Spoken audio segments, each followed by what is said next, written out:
Thank you very much.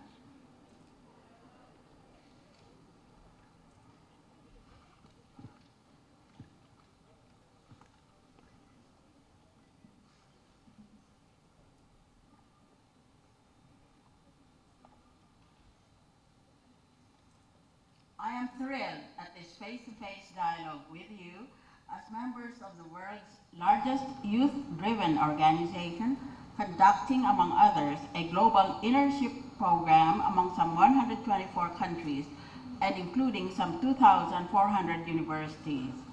As host country for this year's Asia-Pacific Congress, we in the Philippines are honored to welcome each one of you who is a foreign delegate to our country to wish you a productive and enlightening conference. And to the rest of you who come from all the major cities and towns of our archipelago, welcome to Metro Manila, the seat of government, the seat of glamour, bling, and unfortunately also the seat of the most atrocious corruption we have ever seen. Recently, the Supreme Court released the results of the latest bar examinations. I heard that one of the questions in the last bar exams went like this: should Santa Claus be considered a criminal? Should Santa Claus be considered a criminal? Guess. The answer is yes. Santa Claus is liable for crimes such as illegal surveillance, unfair labor practices, animal abuse, and breaking and entering.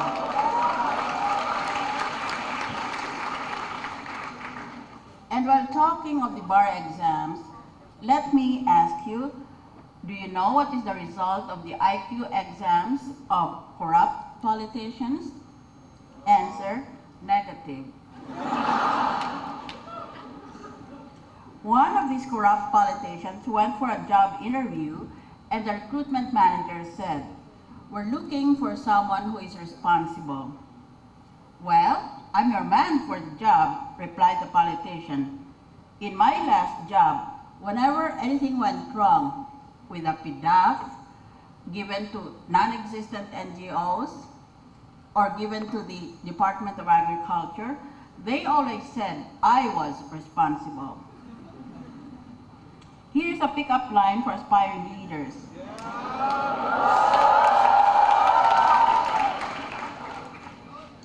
Can I follow you home? Because my parents always told me to follow my dreams.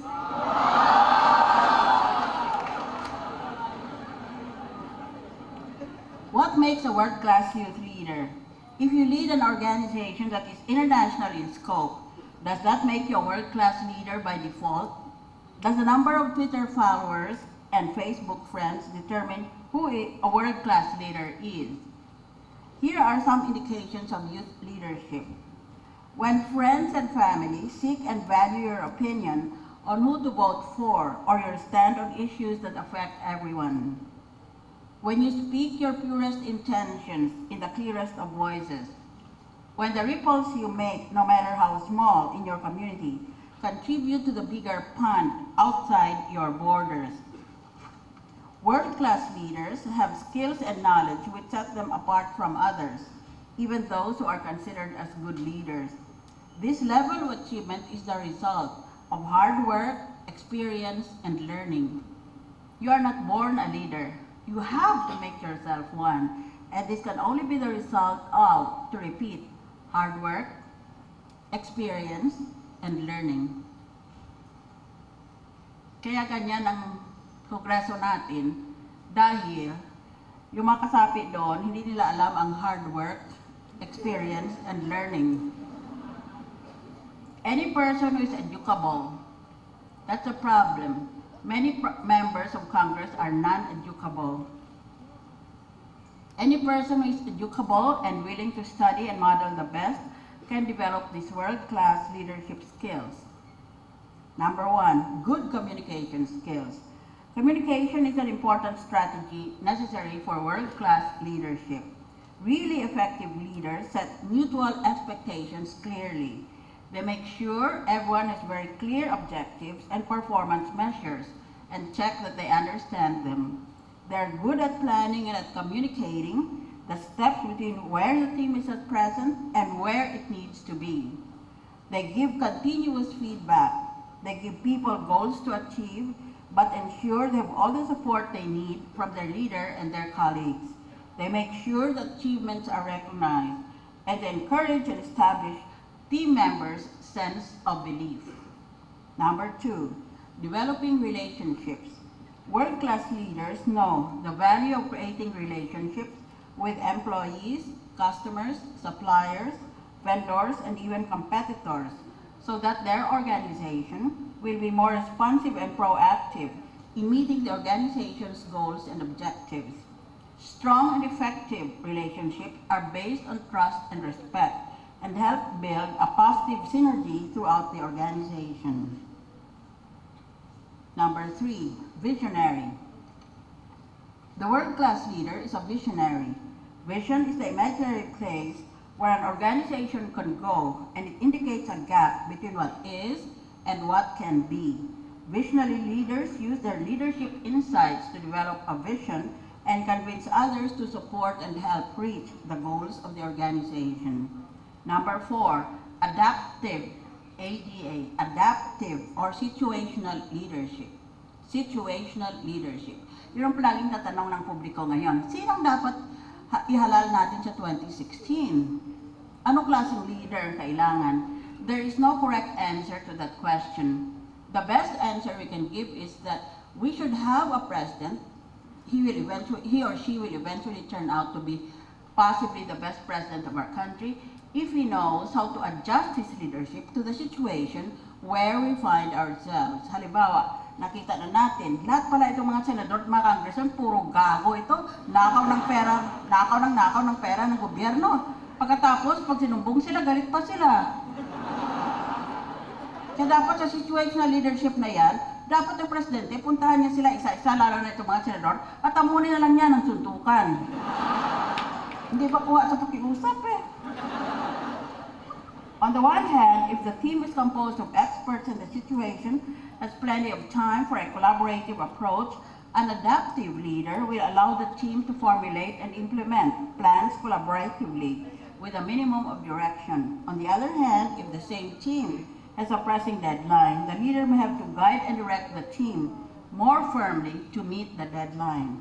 Number 5, skill mastery and transfer. World-class leaders have mastered a large skill set to achieve a high level of performance. Where they haven't, they know enough to acquire those skills from others or through education, training, and professional development. Further, they have the confidence and skill to coach and mentor their team members, colleagues, and peers. Number 6, teamwork, morale, and cohesion. Excellent leaders have mastered teamwork. Teamwork is focused on producing results in an effective and efficient manner with available resources and getting the most out of the various backgrounds of the members. World-class leaders understand the importance of maintaining morale and cohesion within their organizations. Morale is the steely determination to keep going despite hardships, obstacles, and failures. When morale is high, the organization or individual will keep focusing on a positive outcome despite discouragement. Cohesion is the degree to which individuals subordinate their own interests to those of the group. The challenge of the digital age. The digital age has made it easier to motivate and engage people, communities, and even nations. The internet has opened up new horizons for communication and knowledge. Leaders must be aware of the new opportunities and constraints of information and communications technology and use them effectively. Power in the digital age is all about influence. Social media is about having the courage to use your voice to start a conversation, influence people, and bring about social change. Each person has the potential to make a difference and leave a legacy. Building a legacy is not just about people remembering who you were. Here's how great leaders build a legacy. 1. Know what matters. You cannot leave behind a legacy by accident. And if you do, that legacy will likely be negative. You should know clearly and unambiguously what you want your legacy to be. 2. Start. Make the choice to start making a difference. The impact and difference you make on a daily basis will add up to the legacy you leave behind. 3. Run your own race. Be yourself and don't try to be like anyone else. Find and then focus on your personal vision and life purpose, then strive to daily move toward your purpose and potential. 4. Find strengths. Find and maximize your strengths and overcome your limitations and fears. 5. Serve and add value. Starting, running your own race, and finding your strengths, all should be to serve and add value to others. To serve and add value to others. Sa ngayon, hindi naman tumatakbo ang mga kandidato para makapagsilbi sila sa publiko, kung hindi para makapagnakaw sila. Kasi, una, kailangan marami kang pera para manalo ka, o di mangungutang ka, o may utang na loob ka. Pagkatapos pag nasa pwesto ka na, di nakaw ka ng nakaw, para mabayaran mo yung mga pinag-iutang mo, at mabili mo ngayon ang mga botante sa susunod na halalan. It's a vicious cycle of corruption, corruption, corruption. Kaya dapat there should be an end to this cycle. And that end can only start with you. Kung ayaw nyo, ay palagi na lang corrupt ang sistema natin. Kailangan kayo ang maging leader. Kasi wala nang pag-asa itong mga matatanda na ito, itong mga check-check, mga pogi.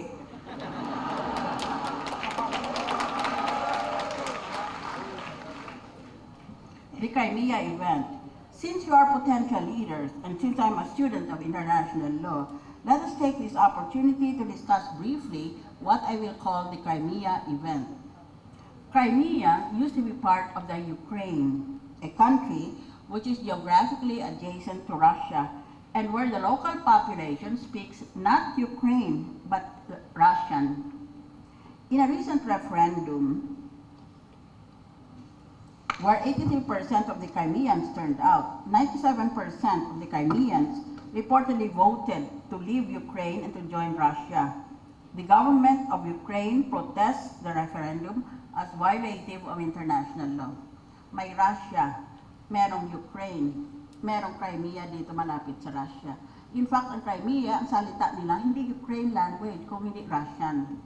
O ngayon, nag-referendum daw sila. At marami daw, 97% gusto na maging independent muna sila tapos sasama na sila ngayon sa Russian Federation. Russia, like the United States, is a federal form of government. So the question now is, should we recognize Crimea or not? Aber, itesting ko nga kayo bilang leaders. Who are those who are in favor of recognition and who are those who are not in favor of recognition? Aber, yes to recognition, raise your right hands. Wala. No to recognition, raise your right hands. Wala rin. Sitting on the fence, ang tawag dyan. Kamukha yan ng ibang mga senador. Nag-ambisyon silang tumakbong presidente o vice president sa 2016. Pero sa ngayon, tanungin mo, yes or no ba kayo sa pork barrel scandal? Wala silang kibo. Lahat na lang ng tao, nagsalita na. Yung mga whistleblowers, itong mga tinutukoy nilang mga senador. Hala, daldal sila ng daldal. Hindi naman abogado yung iba eh.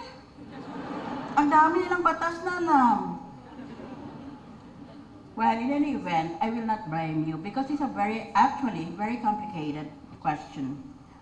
What has happened is what in international law called secession. There's a part of the state and it wants to secede, to separate. But in international law, there is no authoritative definition of secession. In the past, secession was defined as the unilateral withdrawal from a state of a constituent part with its territory and population. But today, the definition of secession implies that secession results in separation, regardless of whether or not the separation happens with the consent of the existing state. Yun ang problema eh. If there is a small part of the country that wants to separate, wala tayong problema if the main country consents. Di, magkasundo sila. Gusto namin maghiwalay, sabi niya okay. O di wala tayong problema. It just becomes a question of internal determination. But if the main government does not consent that this one should separate, ano nga ang mangyayari? That is the question in international law. Kung hindi mo payagan ito, para namang inaapi mo itong mga mas konti ang numero nila, ang bilang nila. Kung payagan mo, eh mamaya nag-separate yan, nag-separate naman ito at ito. So that is the question in international law. That is why there is no authoritative definition of secession in international law, because we do not want to specify whether secession demands the consent of the mother state. Most often in media, the Crimea event is discussed in the light of the previous Kosovo event. Naalala niyo ang Kosovo? Don't bother if you don't remember it. Many people don't remember it, especially the members of the Senate, because they are suffering from dementia. Matatanda na kasi eh. Kosovo separated despite the opposition of the state of Serbia. Thereafter, many states in the world promoted the separation because they claimed that Serbia had resorted to ethnic cleansing in Kosovo. This is Serbia and this is Kosovo. It was part. Then it wanted to separate because there are Muslims here. Here, in the rest of Serbia, they are Christians. Inaapi daw sila nitong mga Kristiyano, kaya gusto nilang humiwalay na lang sila. Na ang problema lang dyan ay, it was highly documented that people in Kosovo were being killed or tortured or otherwise driven out of Serbia, the mother state. That is what was called ethnic cleansing. Ako gusto ko rin mag-cleansing sa Senado eh. Kung pwede nga lang ba. Dahil non-educable nga sila. Naging professor ako sa UP for 10 years. But I've never seen such a group that is so resistant to education as the Philippine Senate. The UN Security Council did not authorize military action against Kosovo. Even so, NATO, North Atlantic Treaty Organization, and its member states intervened in Kosovo. Ito na naman sila. Itong mga Europeans, mga Amerikano, ang hilig-hilig lang makialam because they want to assume the role of policeman of the world. Maniwala ka. Serbia surrendered, and the Security Council authorized an international civil and military presence in Kosovo. The Security Council ignored the legality of the previous use of force, as well as the final status of Kosovo. At present, the status of Kosovo remains controversial, because while some states have extended recognition, others have refused to recognize it. The Philippines has not extended recognition to Kosovo. If you think more deeply about the matter, you will know why the Philippines has not extended recognition. But I won't tell you. The Kosovo event serves to show that, in the words of the writers Daniel Thurer and Thomas Bury, quote, a non-principled pragmatic approach is preferred in the domain of secession. Huwag ka na mag-usap pa tungkol sa prinsipyo dahil magkakagulo kayo that involves ideology. Kaya ang dapat mong gagawin dyan is, titingnan mo na ginagamit mo ang mata that does not include the question of ideology or principle. The approach means that it is not non-compliance with legal standards that is decisive for the success or failure of an attempt at secession, but rather non-legal factors such as diplomatic abilities or the ability to raise international support or influence the media. Quite plainly, military power is often crucial. In brief, international law is neutral with respect to secession. International law neither prohibits nor promotes secession. The major consideration is mainly political, and this decides the issue of whether a state will recognize the new independent state. Kaya ang pagtatanong para sa Pilipinas ay, should we extend recognition to the new state of Crimea? The main service of the Kosovo event is that it motivates other oppressed populations to claim statehood. I told you already, the problem does not present a solution because kung ang bansa ay iba-ibang ethnic minorities yan, no? At itong silang mas marami, ito sila mas konti, pero ibang reliyon nila, di mamaya, dahil naapi sila sa paningin nila, alis na lang sila. They will claim the right of self-determination. But if we apply that principle, ay mamaya ito naman gusto niya, alis din siya. Gusto niya, alis din siya.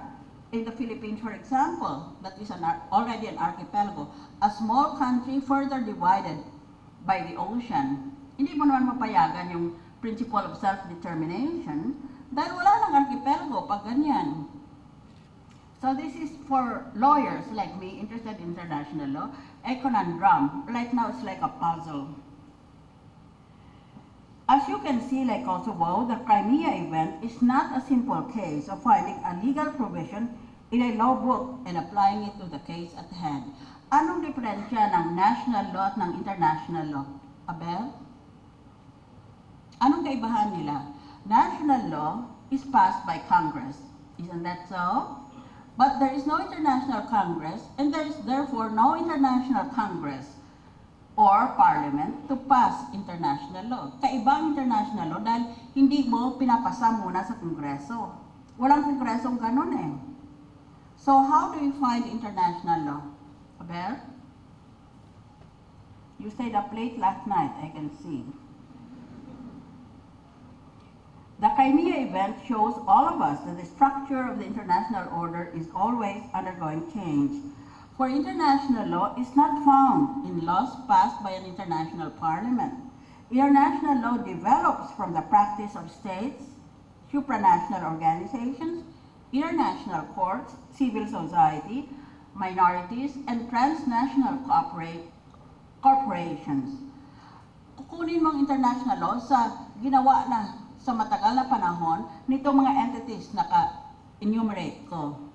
Pag-aralan mo anong ginawa nila, kung sapat ng panahon ang nakalipas, di baka mayroon ng rule of international law. So it's very difficult because when you solve an international law problem, your first problem is, what is international law on this topic? You don't even know what it is.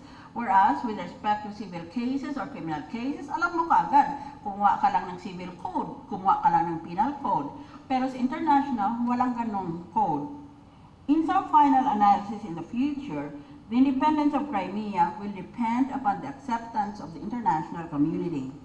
It remains to be seen whether the Crimea event will in time give rise to the right to secede from a state. Today, Crimeans base their claim on the right to self-determination, more particularly on the principle of self-determination. But if so, we have to wait for international practice to develop. Meanwhile, the Crimea event does not yet constitute customary international law. I think I'll teach you a lesson for free. And you pay by the hour for this. But, just to be of some service to you, there are two sources of international law. One is called international conventional law. Convention is a treaty. So, if you have a treaty among states, they are bound by that treaty. That's very simple. The second source of international law is called customary international law. Yung nakasanayan na ng mga bansa sa daigdig. Pero, you know, you have a question of how many states? How many states are there? How many states are there in the world, class? Huh? Ano? It's about 200, no? So, what shall we take as our denominator? Should we take the rule of the majority, that means to say 100 plus 1 of the total number of states, or shall we take the majority of only the states who are connected to that particular practice? For example, when we talk of maritime international law, dyan ang Pilipinas nanguna. Dahil we are a maritime country. The sea is a big part of the life of every Filipino. Kaya, if we determine international law concerning the use of the oceans, should we consider the opinions of landlocked states na walang pakialam?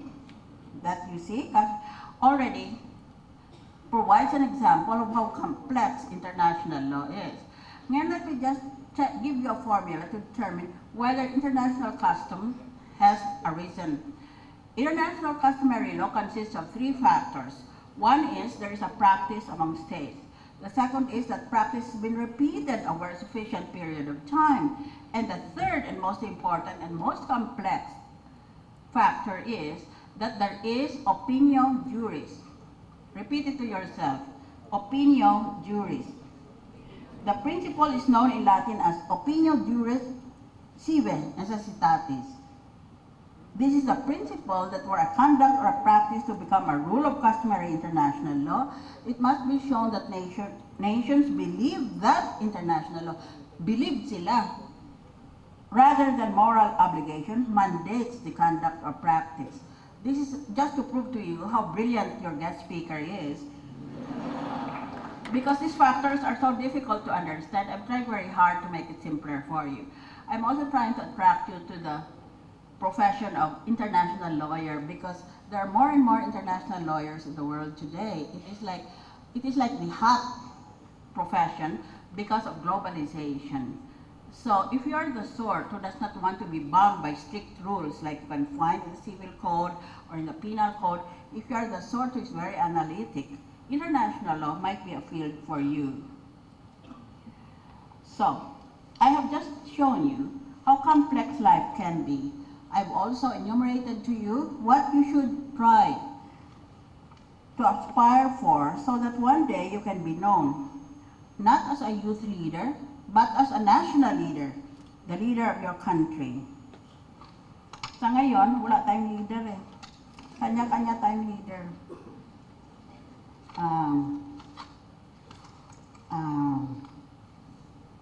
Kaya, magtiis na lang tayo. But, as I've tried very hard to show in my life, since leaders are not born but are made, you, in conclusion, can make yourself a leader. You just set out with determination. First of all, I know that each one of you wants to be a successful professional. Isn't that so? That's why you go to school and then you take up these different professions like law, medicine, architecture, engineering, etc. You want to be a successful professional. You want to buy your own house. Valid ambition. You want to buy your first car because generally you'll have more than one car in Metro Manila. That's also a valid ambition. Then you meet someone. You want to marry your first spouse.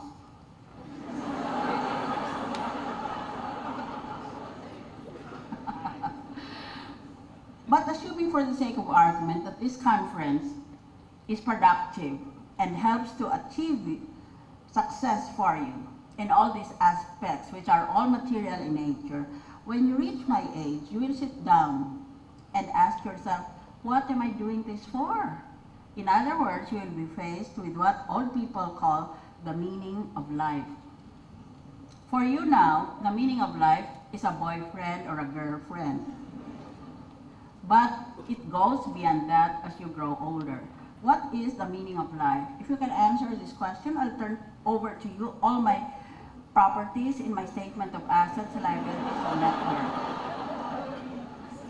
The meaning of life is the meaning that you put into it. There is no answer to that question. What is the meaning of life? Nobody knows. It depends upon you. Life has the meaning that you want to put on it. That is how messy life is.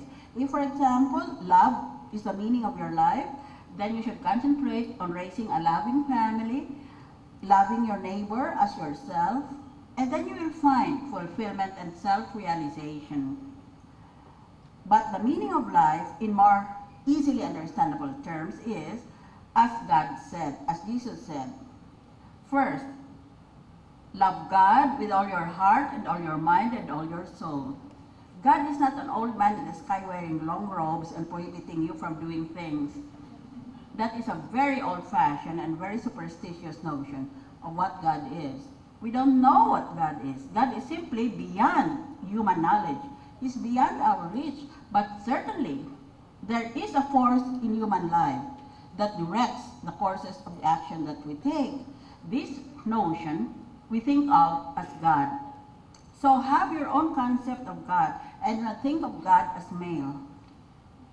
God is neither male nor female. God is the infinite force of the universe. We don't really know how the universe was created, but today, apparently, they believe that 14 billion years ago, there was a particle that was not even visible to the naked eye, and this particle became so condensed, so thick with gravity, that eventually there was a big bang. And in a split second, in a process called inflation, this little particle that could not even be seen by the naked eye suddenly gave rise to the universe. That is the Big Bang theory of physics, as you know. But no matter what our theories are, there are certain elementary truths that you can begin with. Number one, whether life is predestined or whether life is random, life is not within your control. So just learn to manage life. Do not aspire to control it. Only God can control events in our lives. That is how messy life is. I wish I could come here in front of you and say, oh, it was very easy. I just studied all the time and became very successful. But that is not so. I have had my share of failures and sadnesses and griefs. So we don't really know what life is or what the meaning of life is. Put that meaning in your life by yourself, because my service to you does not extend up to those very intricate matters. However, in conclusion, we can take heart from a poem written by Henry Wadsworth Longfellow. It's familiar to you. Its title is A Psalm of Life. And the poem said, life is real, life is earnest, and the grave is not its goal. Dust thou art, to dust returneth, was not spoken of the soul. Lives of great men all remind us we can make our lives sublime, and departing leave behind us footprints in the sands of time. Good luck in leaving your own footprints. Thank you.